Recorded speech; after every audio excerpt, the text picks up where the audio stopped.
Viewers, आज के video में हम कक्षा 10वीं हिंदी विषय की तैयारी करेंगे और हिंदी में भी कृतिका भाग 2 के सारे वैकल्पिक प्रश्न जो कि आपकी वार्षिक परीक्षा में आएंगे वो सारे हम तैयार कर लेंगे। और यदि आपके पास रेमेडियल बुक है, मतलब निदानात्मक पुस्तक जो कि बोर्ड द्वारा जारी की गई है वह है, तो यह उस बुक के पेज नंबर 112 से 120 तक का सारा सॉल्यूशन हम कर रहे हैं। तो शुरू करते हैं। और ये सारे वैकल्पिक प्रश्न यदि आप कर लोगे तो वार्षिक परीक्षा में कृतिका के सारे जो वैकल्पिक प्रश्न आएंगे आप आसानी से हल कर लोगे। इन वैकल्पिक प्रश्नों में सही विकल्प, सत्य असत्य, रिक्त स्थान, जोड़ी और एक वाक्य में उत्तर दीजिए वाले सारे प्रश्न हम हल कर लेंगे। तो प्रश्न है, सही विकल्प के सामने सही का चिन्ह लगाइए। तो इसमें सबसे पहले है, माँ ने भोलानाथ के घाव पर क्या लगाया। माँ ने भोलानाथ के घाव पर लगाया, तो क्या लगाया था? मरहम, दवाई, पीसी हुई हल्दी या तुलसी का रस। तो इसका उत्तर है पीसी हुई हल्दी। ठीक है, सवाल आंसर राइट है। दूसरा है, भोलानाथ का असल में नाम था। तो भोलानाथ का असल में नाम क्या था? तो भोलानाथ का असल में नाम था तारकेश्वर नाथ। ठीक है, तारकेश्वर नाथ। तीसरा है, मैया चावल अमनिया कर रही थी। अमनिया का अर्थ है, तो यहाँ अमनिया का अर्थ है साफ करना। चौथा है, बरखा बंद होते ही बाग में बहुत से नजर आए। तो बरखा बंद होते ही बाग में बहुत से नजर आए थे बिच्छू। अगला है, सांप निकलने पर डरकर भागे भोलानाथ आकर छिपे। तो भोलानाथ कहाँ आकर छिपे थे? तो इसका उत्तर है मैया के आंचल में। अगला प्रश्न है, भोलानाथ की टोली में बड़ा ढीठ था। तो बड़ा ढीठ कौन था? तो वो था बैजू। इसके बाद है, भोलानाथ अपने साथियों को देखकर भूल गया। तो क्या भूल गया था? सिसकना। ठीक है, सिसकना। इसके बाद है, भोलानाथ के पिता उन्हें गोरस भात खिलाते थे। तो वो खिलाते थे फूल के कटोरे में। ठीक है, फूल के कटोरे में। इसके बाद 9वें नंबर पे, माता का अंचल में दो लड़के मिलकर खींचते हैं। तो वो मिलकर क्या खींचते हैं? तो इसका उत्तर आएगा मोट। 10वां है, भोलानाथ के पिता भक्त थे। तो भोलानाथ के पिता शिव जी के भक्त थे। अगला है, बाबूजी सुबह सुबह पाठ करते थे। तो बाबूजी सुबह सुबह रामायण का पाठ करते थे। इसके बाद अगला प्रश्न देखेंगे। तो साना साना हाथ जोड़ी रचना है। तो ये रचना किसकी? यहाँ लेखक के नाम दे रखे। तो साना साना हाथ जोड़ी ये रचना है मधु कांकरिया की। ठीक है, मधु कांकरिया की। इसके बाद 13वें नंबर पे है, गैंगटोक किस राज्य की राजधानी है? तो गैंगटोक जो है वह सिक्किम की राजधानी है। बुद्धिस्ट श्वेत पताकाएं फहराते हैं। तो बुद्धिस्ट जो है श्वेत पताकाएं मृत्यु पर फहराते हैं। इसके बाद अगला है, एक कतार में लगी सफेद बौद्ध पताकाएं प्रतीक है। तो एक कतार में लगी सफेद बौद्ध पताकाएं प्रतीक है शांति और अहिंसा की। ठीक है, शांति और अहिंसा की। इसके बाद अगला हम देखेंगे, साना साना हाथ जोड़ी गद्य की विधा है। तो साना साना हाथ जोड़ी है गद्य की विधा है यात्रा वृत्तांत, क्योंकि यहाँ लेखिका ने यात्रा के बारे में बताया है। इसके बाद अगला है, पहाड़ी कुत्ते भौंकते हैं। तो पहाड़ी कुत्ते भौंकते हैं चांदनी रात में। चांदनी रात में। फेरी भेटुला का अर्थ है, फेरी भेटुला का अर्थ है फिर मिलेंगे। अगला हम देखेंगे और यह है, मधु कांकरिया की सहेली है। तो मधु कांकरिया की सहेली जो थी वह थी मणि। खेदुम है। ठीक है, खेदुम क्या है? तो खेदुम है देवी देवताओं का निवास। इसके बाद अगले पार्ट के जो क्वेश्चन है वह है, सबसे पहला जो यहाँ क्वेश्चन है, मैं क्यों लिखता हूँ पार्ट से, हिरोशिमा कविता किस काव्य का संग्रह से ली गई है? हिरोशिमा कविता किस काव्य संग्रह से ली गई है? तो यह अरि ओ करुणा प्रभामय इस काव्य संग्रह से ली गई है। इसके बाद अगला प्रश्न है, लेखक अपनी आभ्यंतर विवशता को पहचान पाता है। तो लेखक अपनी आभ्यंतर विवशता को लिखकर पहचान पाता है। अगला प्रश्न है, हिरोशिमा नामक कविता अज्ञे ने लिखी। तो हिरोशिमा नामक कविता अज्ञे ने रेलगाड़ी में बैठे बैठे लिखी। ठीक है, भारत में आकर रेलगाड़ी में बैठे बैठे लिखी थी। प्रत्यक्ष अनुभव की अपेक्षा गहरी होती है। तो प्रत्यक्ष अनुभव की अपेक्षा गहरी होती है अनुभूति। इसके बाद अगला जो प्रश्न है, रिक्त स्थान में सही शब्द लिखिए। इसका पहला है माता का अंचल पाठ से है यह। इसमें पहला है भोलानाथ पूजा के समय मस्तक पर का तिलक लगाते थे। तो किसका तिलक लगाते थे? तो यहाँ आएगा भभूत, भभूत का तिलक लगाते थे। दूसरा है कभी कभी हमसे बाबूजी भी लड़ते थे।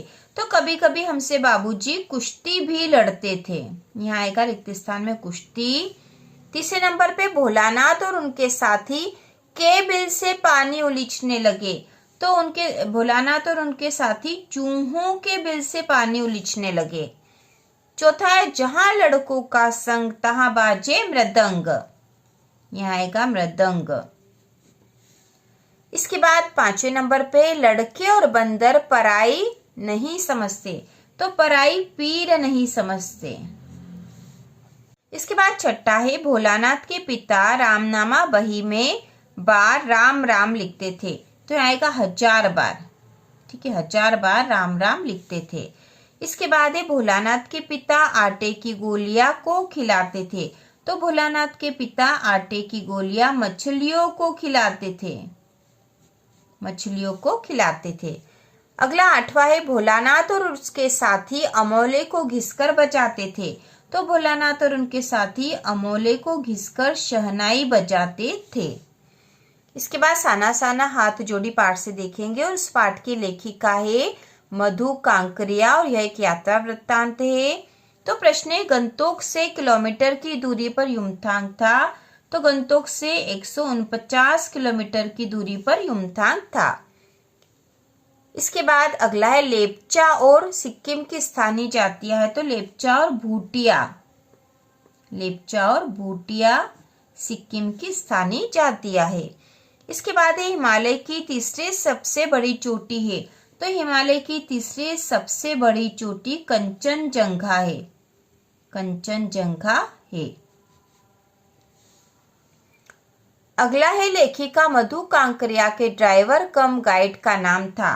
तो उनके ड्राइवर कम गाइड का नाम जितेन नार्गे था, जितेन नार्गे था। इसके बाद अगला देखेंगे रहस्यमयी तारों भरी रात लेखिका मधु कांकरिया के मन में जगा रही थी। तो यह जगा रही थी सम्मोहन, सम्मोहन। अगला हम देखेंगे 14 नंबर पे है सिलीगुड़ी से ही हमारे साथ यह तीस्ता नदी, तीस्ता नदी। इसके बाद है जितेन उत्साहित होकर कहने लगा हिंदुस्तान का स्विट्जरलैंड है।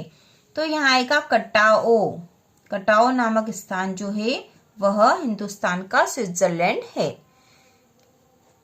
इसके बाद अगला है मंजिल से कहीं ज्यादा होता है मंजिल तक का सफर।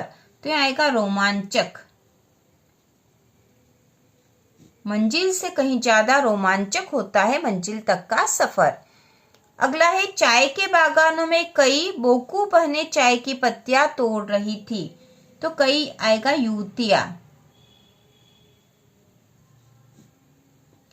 चाय के बागानों में कई युवतियां बोकू बहने चाय की पत्तियां तोड़ रही थी। इसके बाद अगला है गुरु नानक की थाली थोड़े से छिटक कर बाहर गिर गए थे। तो थाली से आएगा, थाली से थोड़े से चावल छिटक कर यहाँ गिर गए थे। इसके बाद अगला है मेरे नगपति मेरे विशाल कथन लेखिका मधु कांकरिया ने पर्वत के लिए कहा है। तो कौन से पर्वत के लिए कहा है? तो उन्होंने यह जो आएगा हिमालय पर्वत के लिए कहा है, हिमालय पर्वत के लिए कहा है। इसके बाद जो अगले रिक्त स्थान है वह मैं क्यों लिखता हूँ पाठ से है, जिसके लेखक अज्ञेय हैं। तो यहाँ पर 20वें नंबर पे प्रत्यक्ष अनुभव की अपेक्षा लेखन में मदद करती है। तो आएगा अनुभूति, प्रत्यक्ष लेखन की अपेक्षा अनुभूति लेखन में मदद करती है।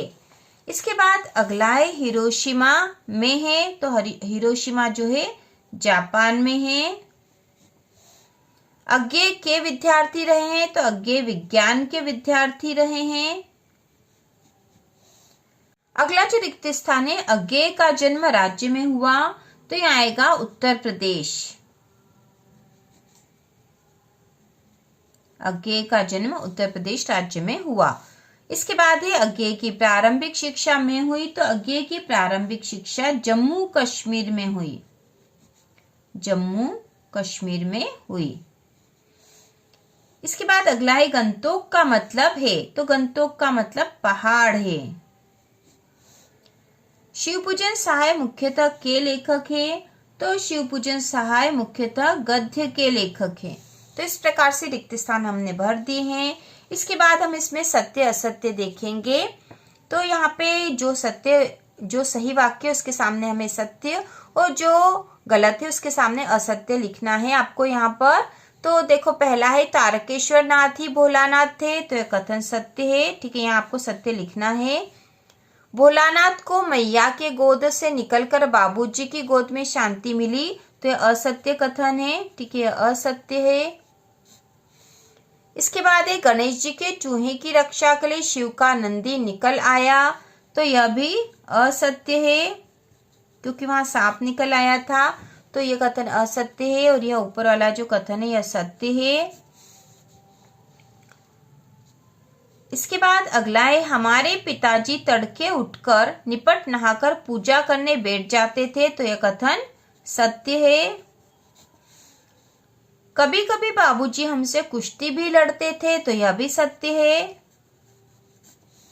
हम कन्हैया बनकर बाबूजी की गोद में हंसते हंसते बाहर आते थे, तो यह असत्य है, क्योंकि जो लेखक है वह रोते रोते बाहर आते थे। 4 लड़के बेल तनकर मोट खींचने लग जाते थे, तो यह असत्य है, क्योंकि 2 लड़के मोट खींचते थे। इसके बाद अगले पार्ट के क्वेश्चन आंसर है। तो इसमें गंगटोक मेहनतकश बादशाहों का शहर है, तो कथन सत्य है। जब किसी बुद्धिस्ट की मृत्यु होती तो रंगीन पताकाएं लगा दी जाती है, तो कथन असत्य है, क्योंकि जब किसी बुद्धिस्ट की मृत्यु होती तो सफेद पताकाएं लगाई जाती है, और यहाँ रंगीन लिखा है, तो असत्य है। 7 सिस्टर्स वाटरफॉल असम में है, तो ये कथन जो है 7 सिस्टर्स वाटरफॉल असम में है, तो कथन असत्य है। अगला है चाय के हरे बागानों में कई युवतियां बोकू पहने चाय की पत्तियां तोड़ रही थी, तो यह कथन सत्य है। यह कथन सत्य है। इसके बाद है प्रचलित मान्यता के अनुसार प्रेयर व्हील को घुमाने से पाप धुल जाते हैं, तो यह कथन भी सत्य है।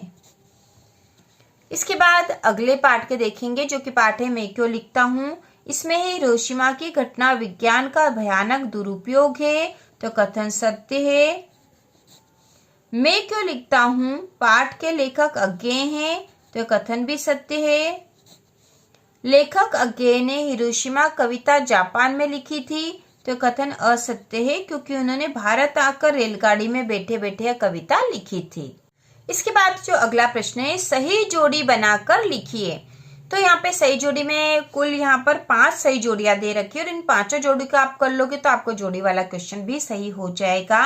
तो पहली जोड़ी है माता का अंचल, मैं क्यों लिखता हूँ, निबंध, साना साना हाथ जोड़ी, उपन्यास का अंश। यह खंड अ में दे रखा है। खंड ब में है अज्ञेय, माता का अंचल, शिव पूजन, मैं क्यों लिखता हूँ, और यात्रा वृत्तांत। तो इसकी जोड़ी हम बना देंगे। माता का अंचल यह शिव पूजन सहाय ने लिखा है। मैं क्यों लिखता हूँ, इसके लेखक अज्ञेय हैं। निबंध जो है वह है मैं क्यों लिखता हूँ। साना साना हाथ जोड़ी यह यात्रा वृत्तांत है, और उपन्यास का अंश है माता का अंचल। तो इस प्रकार से जोड़ी बनेगी, और आपको जिसके सामने जो उसकी सही जोड़ी है वह लिखना है। इसके बाद दूसरी सही जोड़ी में खंड और ब देख लेते हैं पहले। तो खंड अ में है शिवपूजन सहाय का जन्म, देहाती दुनिया, सलाम आखिरी, अज्ञेय और अज्ञेय का जन्म। खंड ब में है सच्चिदानंद हीरानंद वात्स्यायन, सन 1893, शिवपूजन सहाय, मधु कांकरिया और सन 1911। तो अब इसकी जोड़ी हम बना देंगे। सबसे पहले शिवपूजन सहाय का जन्म, तो इसका उत्तर है सन 1893। देहाती दुनिया, इसके लेखक है शिवपूजन सहाय। सलाम आखरी, यह मधु कांकरिया की रचना है। इसके बाद अज्ञेय की जोड़ी बनेगी सच्चिदानंद हीरानंद वासयायन, जो कि इनका पूरा नाम है। और अज्ञेय का जो जन्म है वह सन 1911 में हुआ था। तो इस प्रकार से जोड़ियां बनेगी। इसके बाद तीसरे नंबर की जोड़ी देखेंगे तो इसमें दे रखा है शिवपूजन रचनावली, पत्ता खो, प्रेयर व्हील, त्रिशंकुर, भग्नदूत, खंड जो है इसमें काव्य संग्रह, एक धर्मचक्र, निबंध, उपन्यास और 4 खंड। तो सबसे पहले शिवपूजन रचनावली, यह 4 खंड में है। पत्ता खो, यह एक उपन्यास है। प्रेयर व्हील एक धर्मचक्र है। त्रिशंकु यह निबंध है। और भग्नदूत यह एक काव्य संग्रह है। इसके बाद चौथे नंबर की जोड़ी देखेंगे, खुले गगन के लाल सितारे, चरेवेती चरेवेती, रफ्ता रफ्ता, अमोले और चंदोआ। खंड ब में है छोटा शामियाना, आम का उगता हुआ पौधा, धीरे धीरे, चलते रहो और कहानी संग्रह।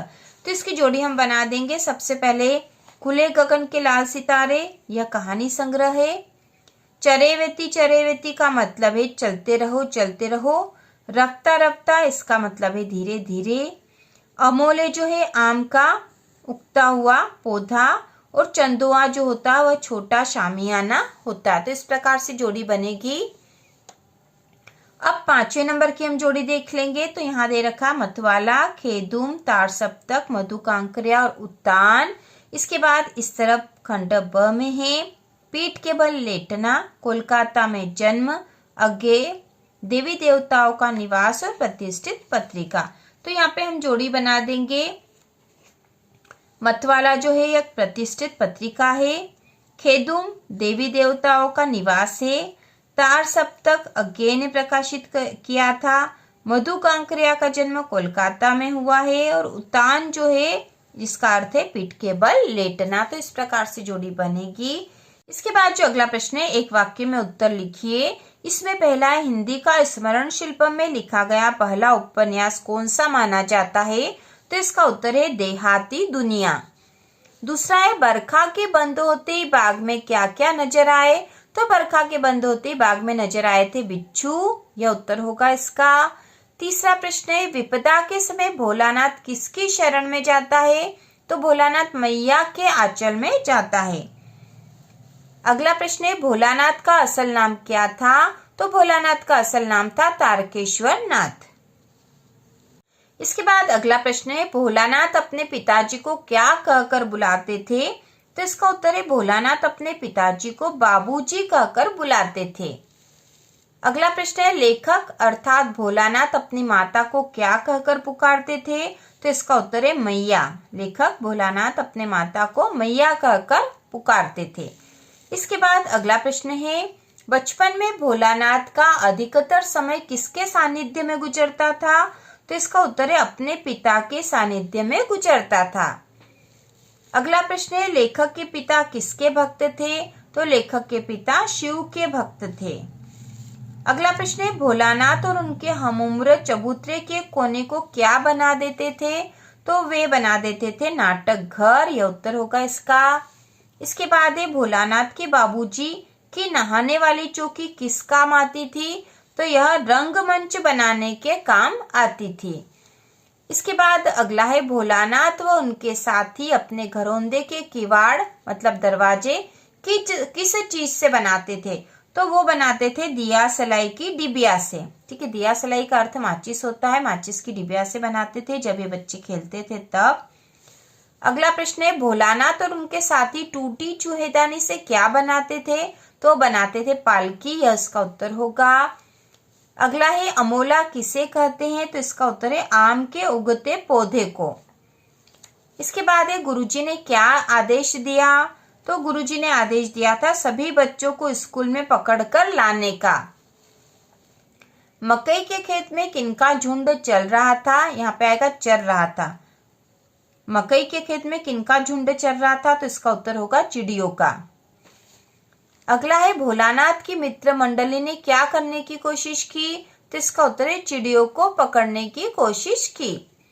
इसके बाद अगला प्रश्न है, माता कंचल कहानी के अनुसार बच्चों ने चूहे के बिल में क्या डाला? तो इसका उत्तर है पानी डाला। इसके बाद अगला प्रश्न है, भोलानाथ डर के मारे भागकर किसकी गोद में जाकर छुप गए? तो इसका उत्तर है माँ की गोद में। अगला है, निम्नलिखित शब्दों का अर्थ लिखिए। तो यहाँ दो शब्द दे रखे हैं, आबरवा और अमनिया। तो इसके उत्तर में हम लिखेंगे आबरवा, इसका अर्थ है बहुत बारीक मलमल, और अमनिया इसका अर्थ है साफ। ठीक है, अमनिया मतलब साफ करना, साफ करना। अगला प्रश्न हम देखेंगे, साना साना हाथ जोड़ी की लेखिका कौन है? तो इसका उत्तर है मधु कांकरिया। अगला प्रश्न है, साना साना हाथ जोड़ी क्या है? तो यह है यात्रा वृत्तांत। इसके बाद है, साना साना हाथ जोड़ी में लेखिका ने कहाँ की यात्रा का वर्णन किया है? तो लेखिका ने सिक्किम या हिमालय की यात्रा का वर्णन किया है। इसके बाद अगला प्रश्न है, साना साना हाथ जोड़ी यात्रा वृत्तांत की शुरुआत लेखिका के कहाँ पहुंचने के बाद शुरू होती है? तो सबसे पहले लेखिका कहाँ पहुंचती है और वहां से यह शुरुआत होती है? तो इसका उत्तर है गैंगटॉक शहर। लेखिका ने गैंगटॉक शहर को क्या कहकर सम्मानित किया है? तो इसका उत्तर है मेहनतकश बादशाहों का शहर। लेखिका ने गैंगटॉक को मेहनतकश बादशाहों का शहर कहा है। इसके बाद अगला है, साना साना हाथ जोड़ी यह प्रार्थना लेखिका को किसने सिखाई थी? तो यह सिखाई थी एक नेपाली युवती ने। ठीक है, एक नेपाली युवती ने।